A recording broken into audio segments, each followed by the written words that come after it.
অন্যের পাওনা টাকা আত্মসাৎ করার জন্য, অন্যের সম্পত্তি আত্মসাৎ করার জন্য,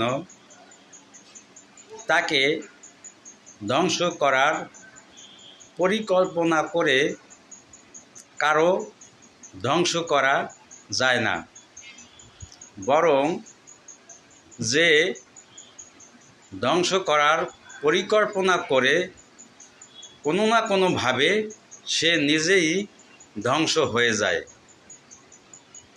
এই জন্য মনে রাখবেন, আল্লাহ যাকে তুলতে চায় কেউ তাকে নামাতে পারে না, আর আল্লাহ যাকে নামাতে চায় কেউ তাকে তুলতে পারে না। সবাইকে ধন্যবাদ।